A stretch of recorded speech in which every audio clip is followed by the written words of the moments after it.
दत्तात्रेय देवदेव श्री सर्वज्ञ दासोपंत स्वामी महाराज की जय। सब संतन की जय। गो माता की जय। भारत माता की जय। जय जय रघुवीर समर्थ।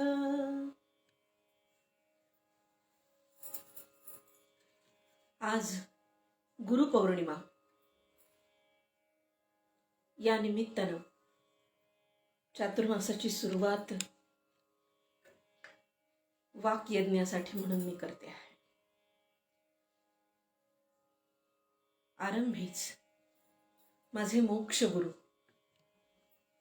सद्गुरु श्री आनंद स्वामी आणि आई सौभाग्यवती अनुपमा यांच्या चरणी शिरसाष्टांग दंडवत। माझे संत साहित्याच्या अभ्यासाचे गुरु, माझ्या विद्यावाचस्पती पदवीसाठीच नव्हे तर एकूणच वाङ्मयाच्या परिशीलनासाठी प्रत्येक वर्णावर, प्रत्येक प्रसंगात, प्रत्येक अभ्यासाच्या वेळी मला अखंडपणे मार्गदर्शन करत असलेले श्रीमज्जनी जनार्दन गुरूंचे वंशज बीडचे आदरणीय डॉक्टर विद्यासागरजी पाटणकर सर यांनाही साष्टांग प्रणिपात करते। आणि त्याचबरोबर नाथांच्या भागवतातले आणि इतर अनेक शास्त्रांमधून उल्लेखलेले, शास्त्रांनी उल्लेखले म्हणून नव्हे तर आपल्या अनुभवाला, खरं म्हणजे 50 वर्षाच्या वयापर्यंत अनेक अनुभव गाठीशी येतात आणि त्यावेळेला हे लक्षात येतं की गुरु म्हणून आपल्याला खरंच अनेक गोष्टी, अनेक सजीव आणि निर्जीव मार्गदर्शन करत असतात। तर त्या सर्वांचे ऋण व्यक्त करते आणि चातुर्मासाच्या या वाक्यज्ञाला सुरुवात करते। काय निराळं आहे तर जे अलक्षित आहे, जे उपेक्षित आहे असं साहित्य तुमच्यासमोर घेऊन यावं आणि त्याचबरोबर दासोपंतांच्या वाङ्मयाची सेवा आपल्या हातून घडावी, हा निरपेक्ष हेतू आहे। बरं, खरोखरच हे लोकांसाठी आहे का? तर अगदी प्रामाणिकपणे मी सांगेन की कुणी ऐकावं म्हणून, कुणी प्रशंसा करावी म्हणून, कुणी नावं ठेवावीत म्हणून, कुणी चुका काढाव्यात म्हणून, या कुठल्याच कारणासाठी हा वाक्यज्ञ नाही। हे स्वतःला तपासणं आहे, स्वतःचं चिंतन मांडणं आहे। भलेही ते कुणाला आवडो किंवा कुणाला त्याची गरज असो अथवा नसो, हे चिंतन यासाठी आहे की आजवर यावर चिंतन झालेलं नाही, कारण ते प्रकाशातच नव्हतं। संत सर्वज्ञ दासोपंत 16व्या शतकातले एकनाथांचे समकालीन संत, ज्यांना तत्कालीन विद्यापीठांनी सर्वज्ञ ही पदवी बहाल केली। सर्वज्ञ कुणाला म्हणावं याची व्याख्या शास्त्र सांगतं, मी त्या खोलात जात नाही, पण इतकं समजून घेऊया, अनेकविध शास्त्रांचा जो पंडित, ज्याला सर्व शास्त्रातलं ज्ञान आहेच, पण त्याचबरोबर सगळ्यात महत्वाचं जे वेदांत शास्त्र, त्यातलं परम उत्तम ज्ञान ज्याला प्राप्त झालंय। आणि शास्त्र असं सांगतं की ज्याला वेदांताचं ज्ञान प्राप्त होतं त्यापूर्वी अनेकविध शास्त्रांचा अभ्यास करावा लागतो। ती अनेक शास्त्र जेव्हा प्राप्त होतात त्या शास्त्रांच्या ज्ञानाच्या नंतर पंचीकरण किंवा वेदांताचं परमज्ञान प्राप्त होतं। अशा सर्वज्ञ दासोपंतांनी जशी ज्ञानोबाराय माऊलींनी ज्ञानदेवी लिहिली, तशीच भाष्य करणारी टीका दासोपंतांनी लिहिली, जी गीतेवरती आहे। भगवद्गीतेवरती ही टीका लिहिली, आश्चर्य वाटेल, 1.25 लाख ओव्यांची ही टीका आहे, ज्याला गीतार्णव असं त्यांनी म्हटलंय। नावातच सगळं सामावलेलं आहे. गीतेचा अर्णव, अर्णव माने समुद्र. या समुद्रामध्ये अनेक मोती, हिरे, शिंपले, अनेक विध रत्न आहेत. आणि इतकं सुंदर, इतकं समर्पक, इतकं यथार्थ, इतकं सोपं करून सांगितलंय. खरं म्हणजे भगवद्गीता समजायला सोपीच आहे. अवघड आहे का तर खरंच मुळात नाहीये. पण तरी सुद्धा दृष्टांताचे दिवे सोडत आणि त्या दिव्यांच्या प्रकाशामध्ये माझ्या जगण्याचं धोरण काय असलं पाहिजे, माझं भक्तपण काय असलं पाहिजे, माझा योग कसा असला पाहिजे, मी साधना कशी केली पाहिजे, जो मार्ग मी निवडलाय साधनेसाठी त्या मार्गामध्ये, त्या मार्गावर मी चालावं कसं, हे सांगत असताना दासोपंत एका शास्त्राशी किंवा एका फक्त भक्तिशास्त्राशी, फक्त कर्मशास्त्राशी बांधील नाहीये. तर मग ते काय सांगतायत? या चातुर्मासामध्ये गीतार्णवाचा फक्त पहिला अध्याय मी निवडलाय. अत्यंत प्रदीर्घ असा अध्याय आहे, त्यामुळे 4 महिने नाही तर अधिक काळ नक्कीच लागणार आहे. पण म्हणण्याचा प्रघात आहे म्हणून चातुर्मास. सुरुवात करते आपल्या सर्वांच्या खरंच आशीर्वादाने.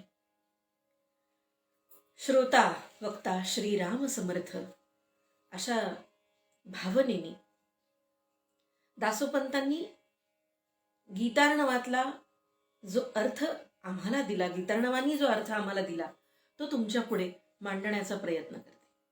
आणि हेही प्रामाणिकपणे कबूल करते की मी फार ज्ञानी नाहीये. मी सांगितलं माझा उद्देश हाच आहे की दासोपंतांचं वाङ्मय, दासोपंतांच्या रचना, दासोपंतांचे ग्रंथ हे सर्वांच्या पर्यंत पोचावेत, सर्वदूर प्रसार व्हावा आणि त्यांच्या वाङ्मयातून ते काय आहेत, ते कसे व्यक्त होतात, त्यांची शैली काय आहे हे कळावं, हा सदहेतू आहे. गीतार्णवाच्या पहिल्या अध्यायाला सुरुवात करण्यापूर्वी मी हेही नमूद करते की फार चिंतन मला स्वतःला मांडण्याची गरजच नाही, इतकं सुलभ दासोपंतांनी सांगितलेलं.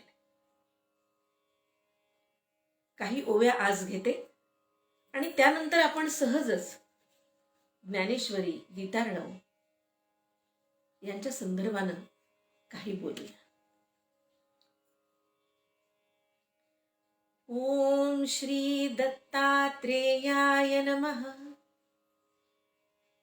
जय जयाजी योगिराया, पूर्णा परब्रह्मा अव्यया, परमात्मा तू आत्मया विश्वाधीन,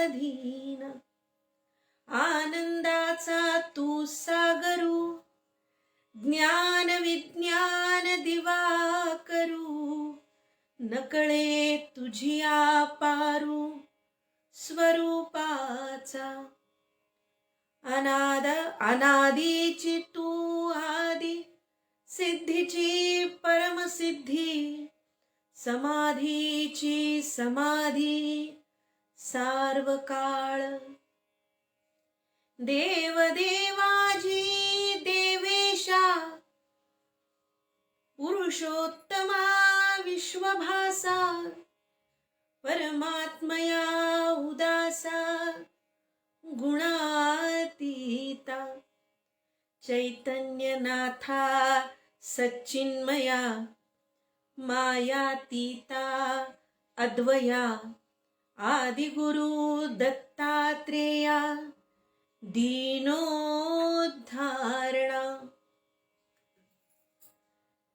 दत्तात्रेयाची स्तुती येते, मंगलाचरण येतं. पण तुमच्या लक्षात आलं असेल की हे मंगलाचरण केवळ दत्तात्रेयाच्याच स्तुतीसाठी आहे, त्या परब्रह्माच्या स्तुतीसाठी आहे. योगीराया अशी सुरुवात ते करतात, कारण सगळ्या योगांचा साधक तो केवळ एकमेव योगीराय, योगीराज श्री दत्तप्रभू, जो पूर्ण परब्रह्म अव्यय असा आहे. जो परम आत्मा आहे तोच आत्मा आहे, जो प्रत्येक जीवामध्ये आहे आणि तोच संपूर्ण विश्वाला भरून आहे. म्हणजे पिंडी ते ब्रह्मांडी या सर्वांमध्ये भरून उरलेला तू कसा आहेस? आनंदाचा सागर आहे, ज्ञान विज्ञानाचा दिवाकर आहे. ज्ञान आणि विज्ञान या दोन गोष्टींचा, या दोन विशेष उल्लेखांचा संदर्भ मुद्दाम जाता जाता देऊन जाईल. ज्ञान याचा अर्थ शास्त्र सांगतं की लौकिक ज्ञान, व्यवहाराचं ज्ञान, पोटाचं ज्ञान, पोट भरण्याचं ज्ञान, ज्याला आम्ही भौतिक ज्ञान असं म्हणतो. आणि विज्ञान, ज्याला विशेष ज्ञान असं शास्त्र सांगतं. आज आम्ही विज्ञान या शब्दाचा अर्थ निराळा घेतो, रसायनशास्त्र, भौतिकशास्त्र. अर्थात अर्थ तोच आहे, पण आमच्या डोक्यातले संदर्भ थोडेसे बदललेत, जे आधुनिक आहेत. ज्ञान आणि विज्ञान, व्यवहाराचं ज्ञान, लौकिकाचं ज्ञान किंवा प्रपंचाचं ज्ञान असंही ज्याला म्हणता येईल. आणि विज्ञान जे परमार्थाचं ज्ञान, अलौकिकाचं ज्ञान, अद्भुताचं ज्ञान, त्या परम ईश्वराचं ज्ञान, या दोन्हीही ज्ञानाचा जो दिवाकर आहे. न कळे तुझी पार, तुझा पार खरोखर लागत नाही. तू कसा आहेस, कुठे असतोस, तुझं आकलन होणं सहजासहजी शक्य नाही. कशाचं? तर ते स्वरूपाचं.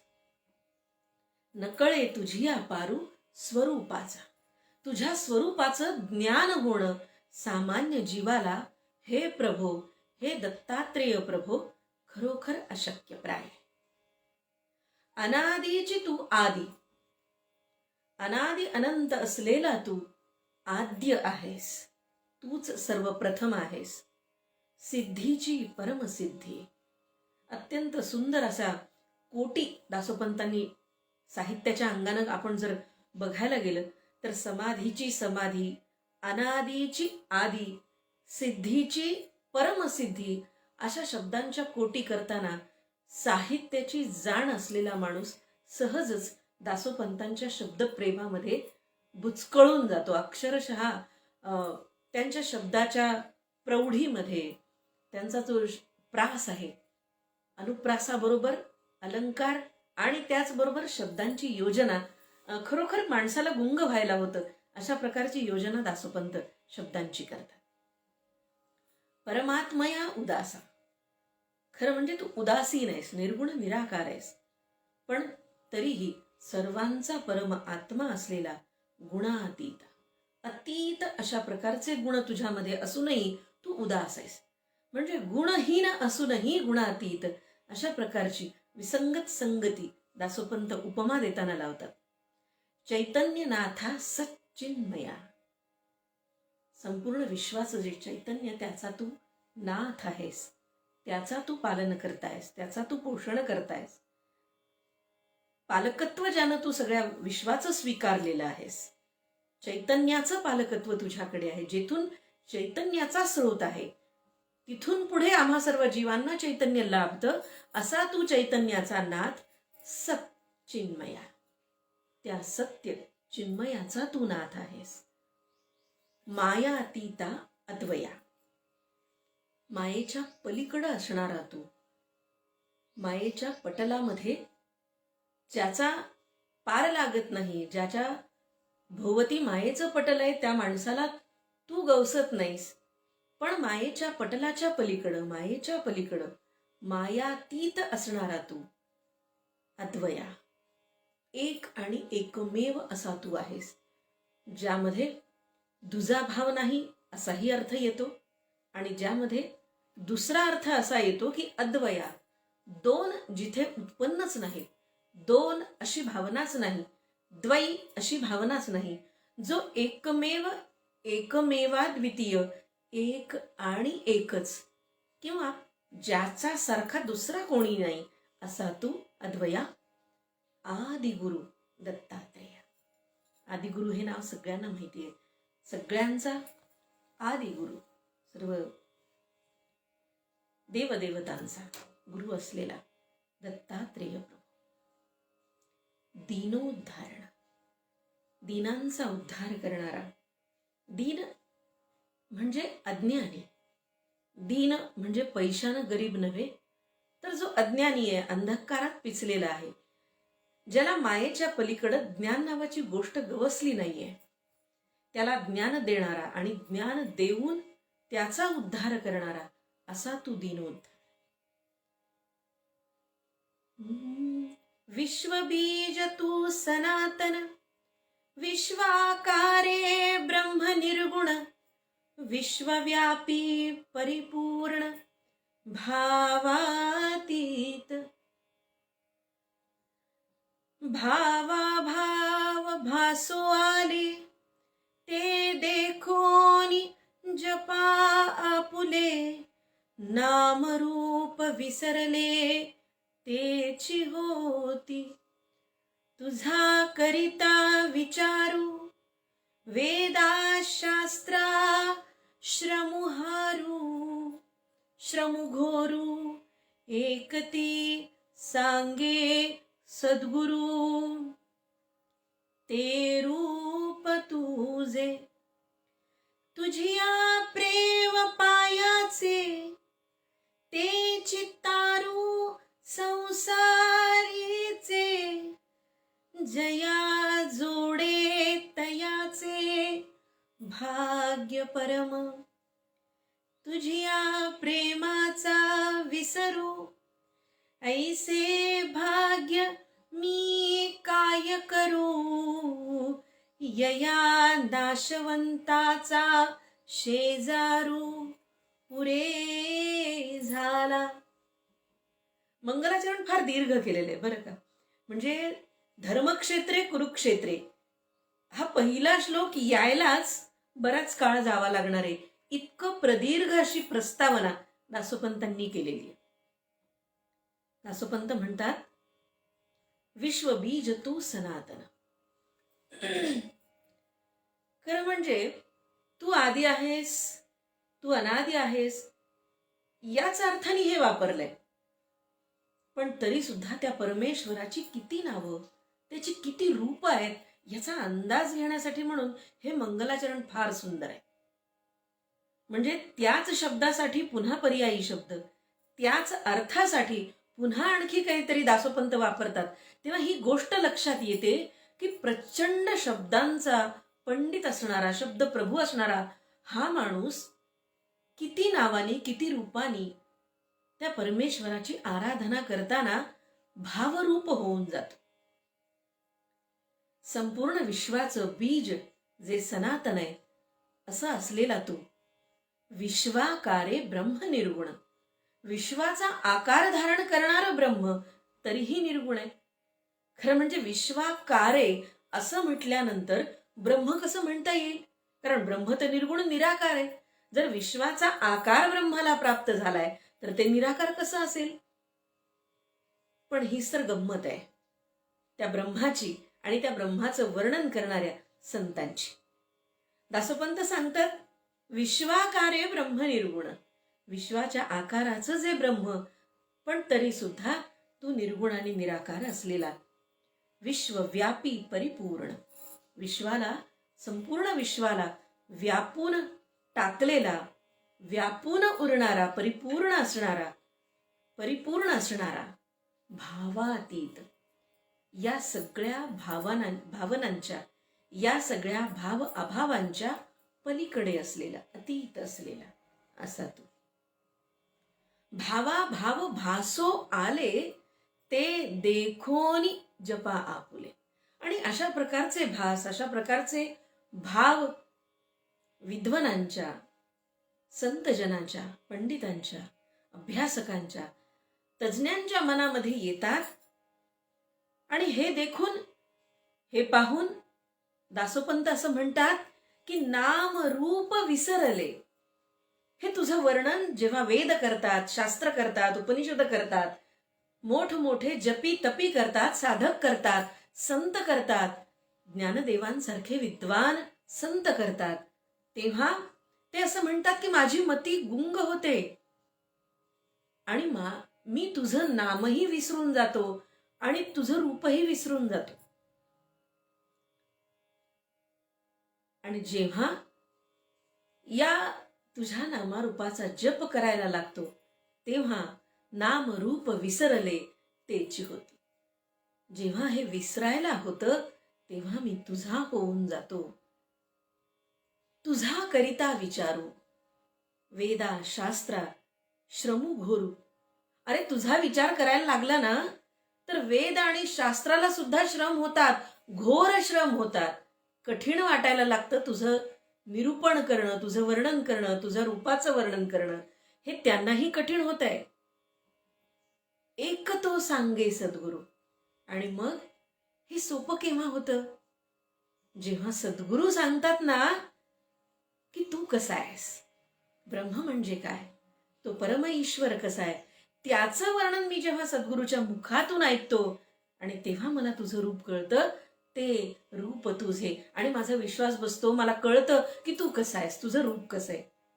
आणि म्हणून सांगण्याचा हेतू दासोपंतांचा असा, असं मला वाटतं बरं का, की ग्रंथांच्या मधून, शब्दांच्या मधून, ओव्यांच्या मधून, लिखित संहितेतून ब्रह्म कळत नाही, तर ते ब्रह्म समजून घेण्यासाठी सद्गुरूची गरज आहे. आणि म्हणून ते असं वर्णन करतात की तुझं रूप, तुझं नाम मी पुष्कळ वाचलं, पण मला ते विशेष कळलं नाही.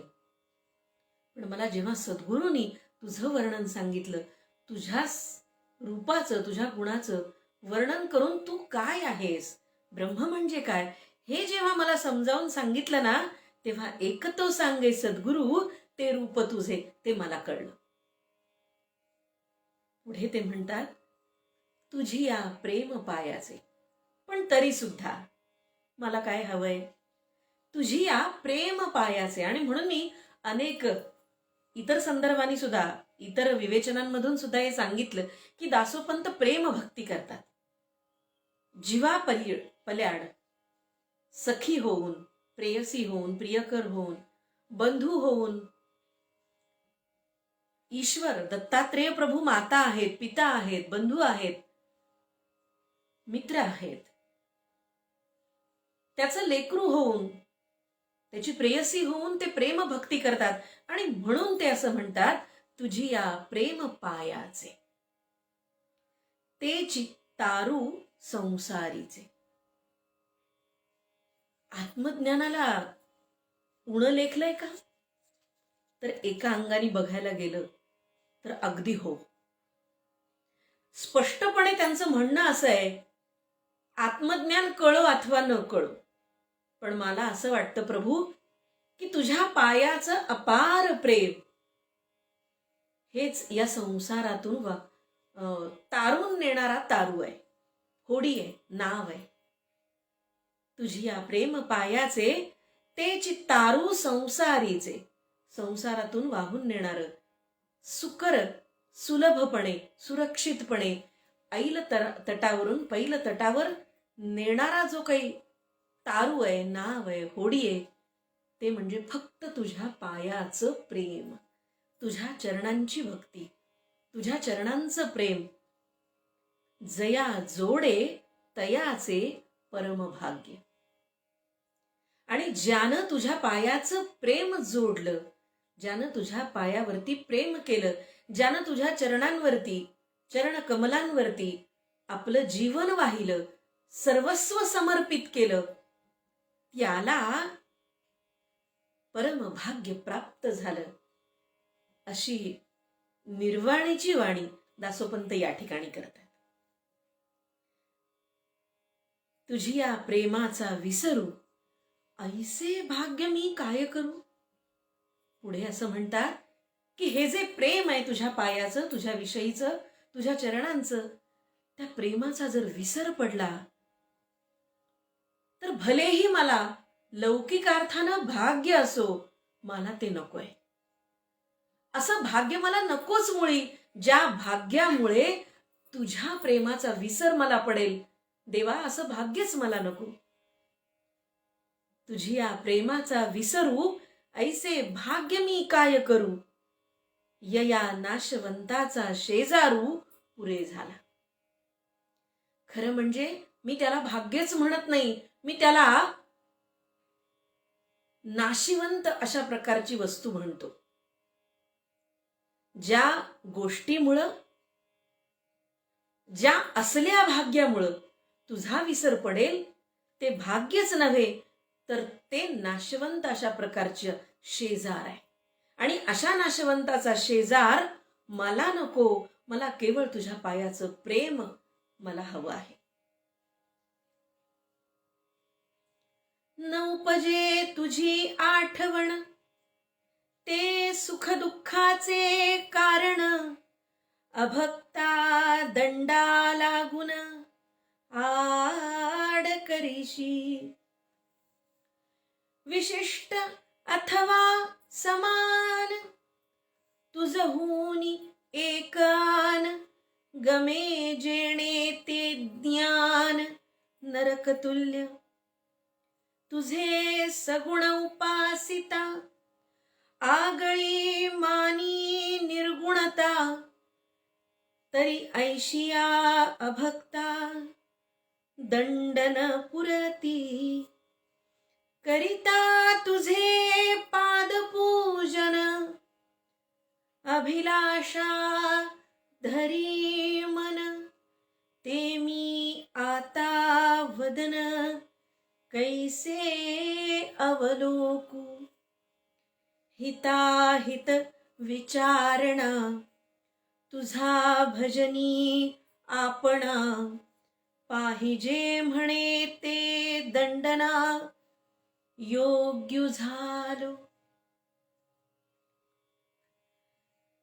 न उपजे तुझी आठवण, ते सुखदुःखाचे कारण, अभक्ता दंडा लागून आडकरशी. ज्या सुखदुःखामुळे तुझं विस्मरण होईल, तुझी आठवणच निर्माण होणार नाही, मनामध्ये तुझी आठवण उपजणार नाही, अशा अभक्ताला सुद्धा तू दंड करत नाहीस. त्याला आड करतोस, त्याला आडोसा करतोस, त्याची पाठराखण करतोस. इतका प्रेमळ, इतका मायाळू, इतका कृपाळू आणि इतक्या उदात्त अशा मनाचा तू आहेस.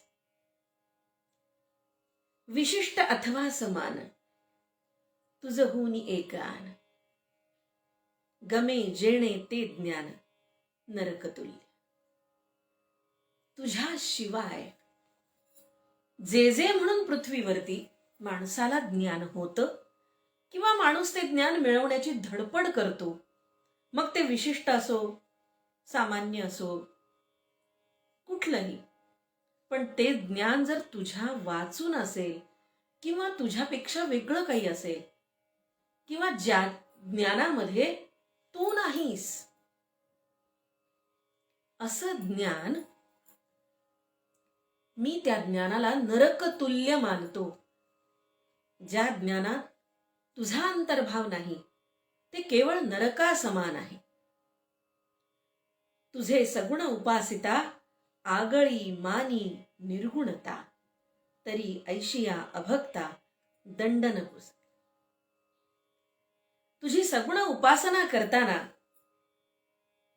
अनेक भक्त असे आहेत, खरं म्हणजे एका ओळीमध्ये किंवा एका त्यांच्या फटकाऱ्यामध्ये दासोपंतांनी सगुण आणि निर्गुण भेदभाव करणाऱ्याला इथे चांगले कान टोचलेत. ते काय म्हणतात? तुझे सगुण उपासिता, आगळी मानी निर्गुणता. जे तुझ्या सगुणाचा उपास करतात किंवा तुझी उपासना सगुण म्हणून करतात, ते लोक तू निर्गुण नाहीसच किंवा तुझी निर्गुणता वेगळी आहे, त्याचा आणि सगुणतेचा संबंध नाही, असं जे मानतात, ऐशिया अभक्ता दंडन पुरती. खरं म्हणजे अशा अभक्ताला कितीही तीव्र अशा प्रकारची ताडना केली, दंड केला, शिक्षा दिली, तरी सुद्धा ते कमी पडेल. म्हणजे बघा, म्हणणं इतकंच आहे की सगुण निर्गुण दोन्ही विलक्षण. सगुणातूनच निर्गुणाकडे जाण्याचा हा मार्ग आहे. आणि म्हणून सगुण आणि निर्गुण एका नाण्याच्या जणू दोन बाजू आहेत. पण आपण असं म्हणतो किंवा अनेक संप्रदाय असं भासवतात की सगुण म्हणजे निर्गुण नव्हे, निर्गुण हा वेगळा प्रकार आहे. किंवा निर्गुणवादी लोक सगुणाला मानत नाहीत आणि सगुणवादी लोक निर्गुणाला मानत नाहीत. दासोपंत असं इथे स्पष्ट म्हणतात, तुझे सगुण उपासिता आगळी मानी निर्गुणता तरी ऐशिया अभक्ता. त्यांनी अभक्त म्हटलंय. म्हणजे जरी तुम्ही सगुणाची उपासना करताय भक्त म्हणून, तरी दासोपंतांच्या दृष्टीने ते भक्त नाहीतच मुळी, तर ते अभक्त आहेत. आणि म्हणून सगुण आणि निर्गुण या दोन्हींचा एक समन्वय, हरिहराचा समन्वय जसा दासोपंत करतात तसा सगुण निर्गुणाचा समन्वय करणारे 16व्या शतकातले संत असं म्हणतात की अशी भक्ती जरी कोणी वेगळी मानून करत असेल, सगुण निर्गुण वेगळं मानून करत असेल, तर त्याला मी भक्तच म्हणत नाही. अशा अभक्ताला कितीही दंड केला, कितीही शिक्षा केली तरी ती पुरे पडणार नाही. करिता तुझे पादपूजन अभिलाषा धरी मन. माणूस आहे, विकार आहेतच. विकार रहित जर तो माणूस झाला तर त्याला देव म्हणावं ना, त्याला माणूस कसं म्हणता येईल. आणि मग दासोपंत इथे असं म्हणतात, करिता तुझे पादपूजन. देवा, तुझ्या चरण कमलांची मी पूजा करतो आणि त्या क्षणी मनामध्ये अभिलाषा निर्माण होते. अभिलाषा धरी मन ते मी आता वदन कैसे अवलोक. खरं म्हणजे मनामध्ये अभिलाषा निर्माण होणं, लोभ निर्माण होणं, मोह निर्माण होणं, आशा निर्माण होणं हे वाईट आहे. आणि देवा, माझ्या मनामध्ये अशी अभिलाषा निर्माण झाली आणि मला आता माझी लाज वाटते. कैसे अवलोकू ऐसे वदन. अशा लोकांचं तोंडही पाहू नये. पण खरंच माणसाच्या मनामध्ये ही अभिलाषा निर्माण होते. हिता हित विचारणा तुझा भजनी आपणा पाहिजे म्हणे ते दंडना योगी झालं. हित आणि अहित तुझ्या भजनानंतर या सगळ्याचा निरक्षीर विवेक जर आला, पाहिजे म्हणे ते दंडना योग्य झालो. तुझ्या भजनाच्या नंतर, तुझ्या पायाच्या पूजनानंतर, साधना केल्यानंतर अशा प्रकारची अभिलाषा मात्र निर्माण होऊ नये. आणि जर तशी अभिलाषा निर्माण झाली तर मी दंड स्वीकारण्याच्या लायकीचा आहे किंवा मला शिक्षा मी भोगीन तुझी देशील ते. पण अशा प्रकारची अभिलाषा जेव्हा मनामध्ये निर्माण होऊन राहणार नाही, येणार नाही, त्या क्षणी मी तुझ्या भजनासाठी योग्य झालो असं मी समजेन. तुझी ये जोडीवरी जोडी पाहे तो दुसरी, तया भक्ता शेजारी भक्त न बैसवे. गुणाचा प्रताप ऐकणे तेणे प्रेम पावे नाही, श्रेय पाहूनी भजेन ते नव्हे मी दासू. जोडून या करचरण देवेशी बोले वचन, अपराधी मी मजला गुण क्षमा कीजो. तरी मी अपराधी मी अभक्तू, वचहू स्वभावासक्तू. अज्ञानू अति अविरागू स्वतंत्रू, मर्यादे सुटला. अपराधी मी हे साचार, परिक्षमा करा ऐसे उत्तर. बोलताची पडले अंतर तुझी नव्हे. देवा, तुला मी हात जोडून अशी विनंती करेन की मी असा भक्त व्हावा, मी असा भक्त होऊ दे की केवळ तुझी पूजा केल्याने, तुझ्यावरती प्रेम केल्याने, तुझा दास झाल्याने, तुला भक्ती करताना हात जोडल्याने मला त्याचं श्रेय मिळावं. मी तुझा दास आहे असं लोकांनी म्हणावं हेही मला नकोय. अशा भक्ताचा मला शेजारही नको की जो मनामध्ये अभिलाषा धरतो.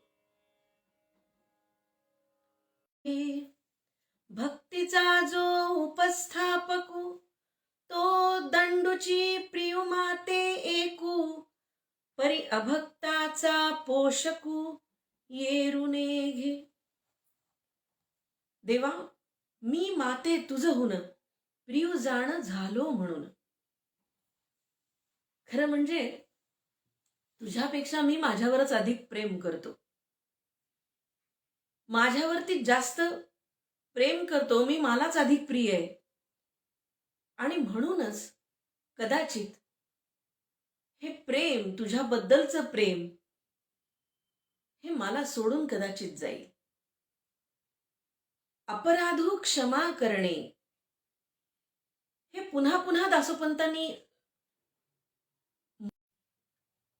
कारण ते असं म्हणतात की अपराध घडणं हे भक्तीचं लक्षणच नव्हे. मुळी संपूर्ण प्रेम जेव्हा तुमचं देवावरती असतं तेव्हा तुमच्या हातून अपराध घडतच नाही. ज्याच्या अपराध घडतो तो भक्त नाही.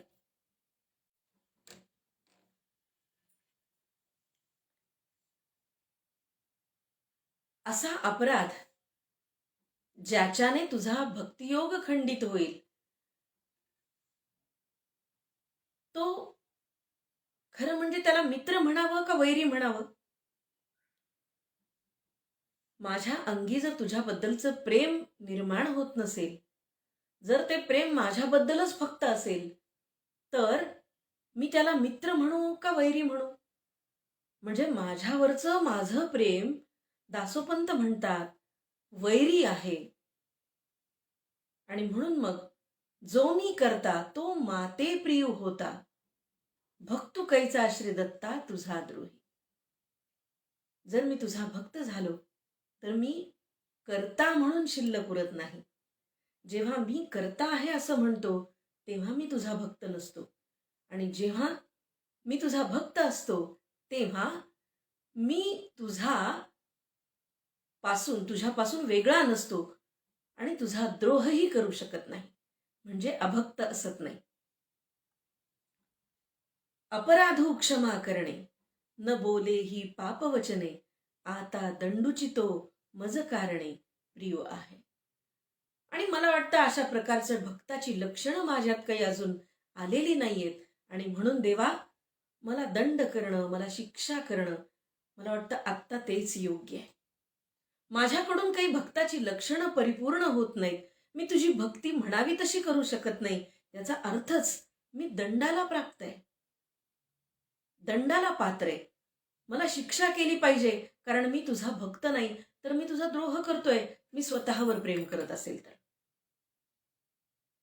अपराधू जेणे केला तो मी वैरी आपुला, तयाचे वदन मजला दाऊची नको. अभक्त जो आहे, जो अभक्तीला पोषक आहे, अशा प्रकारचा जर कोणी असेल, ज्याने असा अपराध केला असेल, तर तो मी वैरी मानतो. मीच नव्हे तर माझ्यासारखा असा कोणी जर कोणी असेल तर मला त्याचं तोंडही दिसू नये. देवा, अशाची भेटही मला घडवू नकोस की जो अभक्त आहे. अपराधाची ये माते संगू, तोची न लगो देवा वियोगू, तयाचा जेणे योगू तोची कैचा. अपराधाचा जर संग झाला, अशा अभक्ताचा जर संग झाला, तर काय होईल तर देवाचा वियोग होईल, आणि हा देवाचा वियोग मला नको.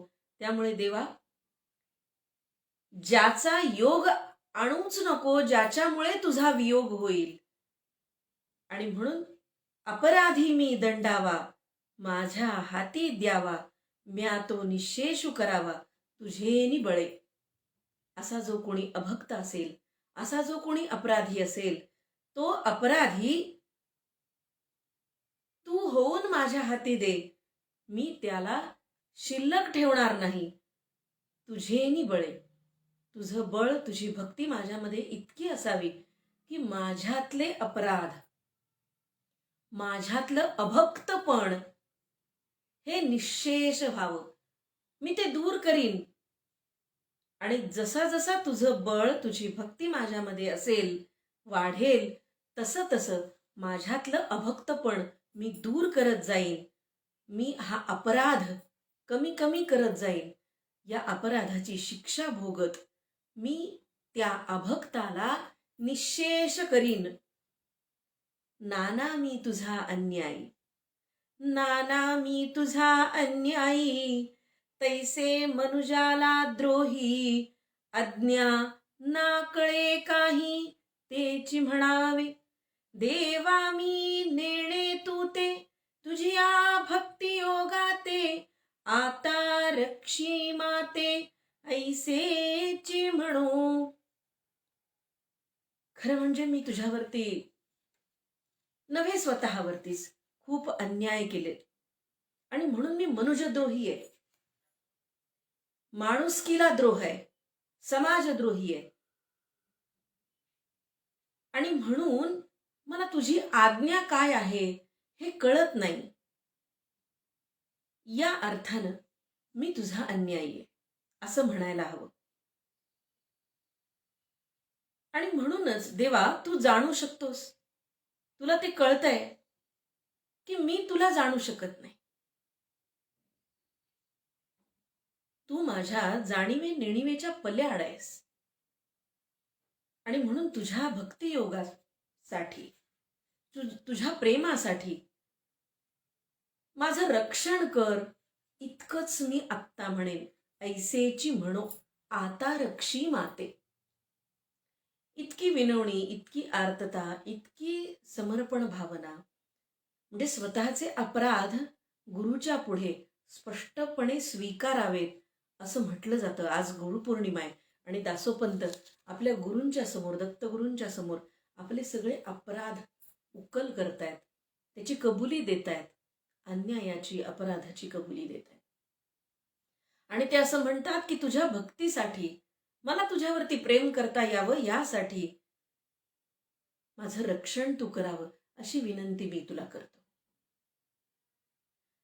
तरी मी तू ते जाणू शकेन, ते श्रेष्ठ भक्तू होईन, ऐसे कवडे समर्थे पावेन स्वतंत्र जाणपण.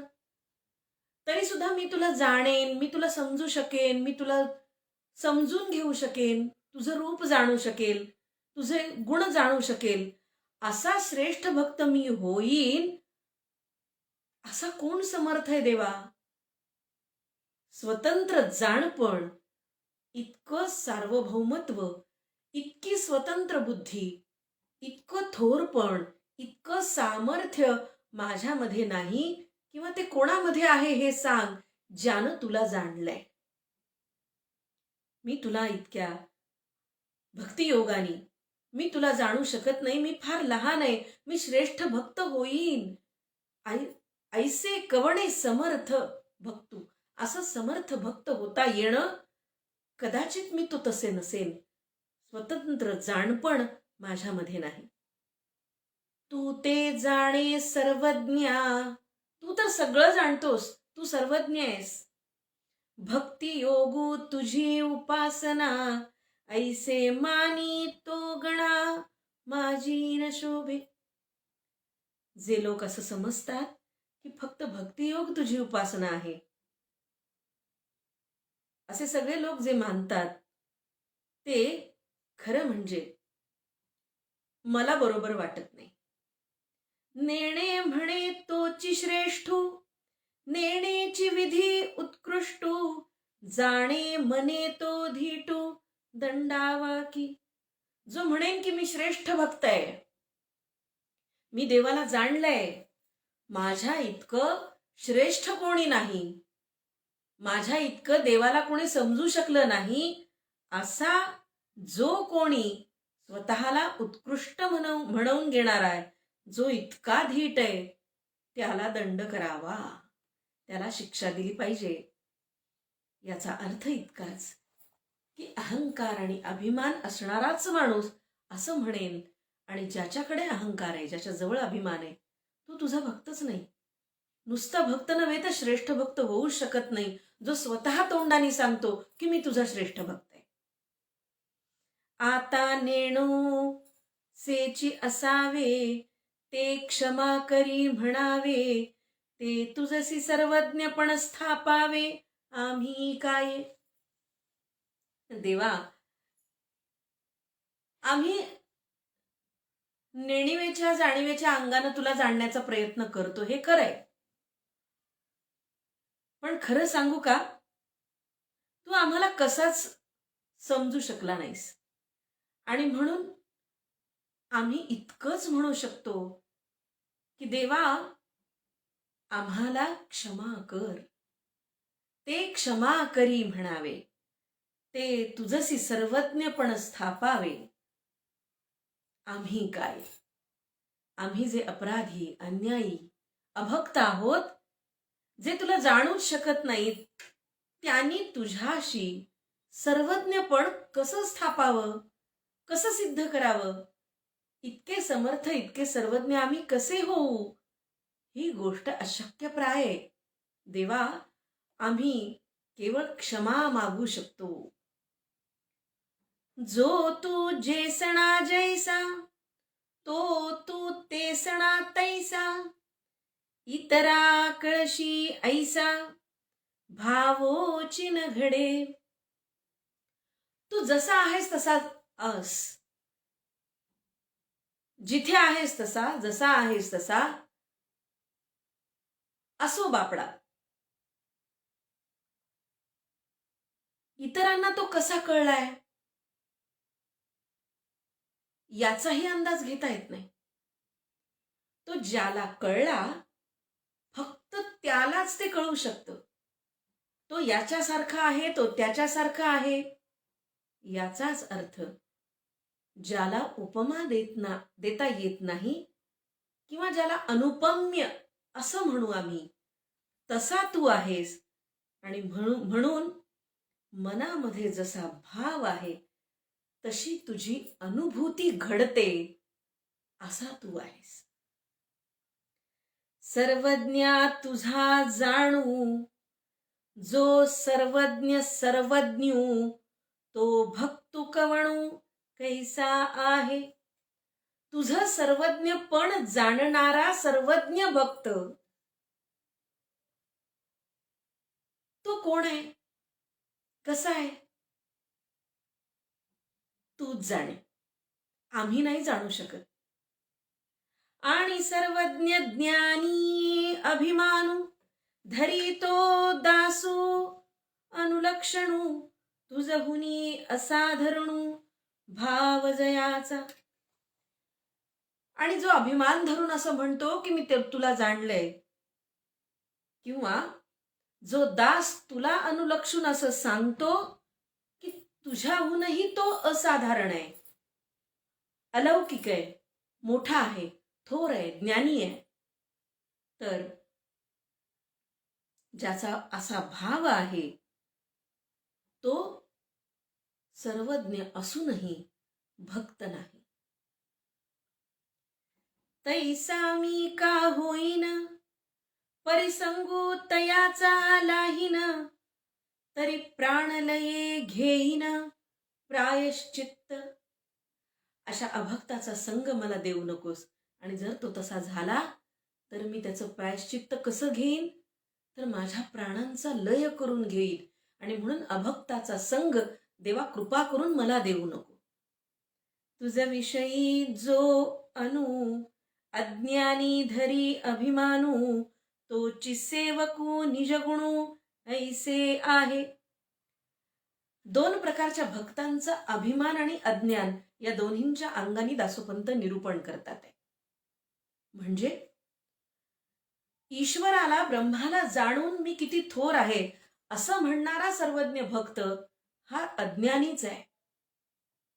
पण ब्रह्माचं स्वरूप जाणणारा, ईश्वराचं स्वरूप न जाणणारा असा अज्ञानी भक्त सुद्धा, दासोपंत असं म्हणतात की अज्ञानी असूनही जर तो अभिमान बाळगत असेल सेवक म्हणून तुझा, तुझ्या निजगुणाचा सेवक म्हणून, तर तुझ्याविषयी तो अनु आहे. अनु म्हणजे इतर आहे.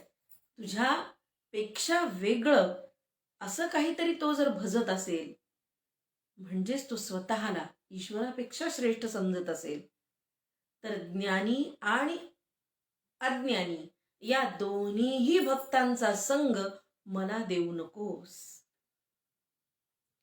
तरी नेणे हे क्षमा करणे, ऐसे बोलता बोलणे, श्रेष्ठ धेले जाणणे, ऐसे होईल.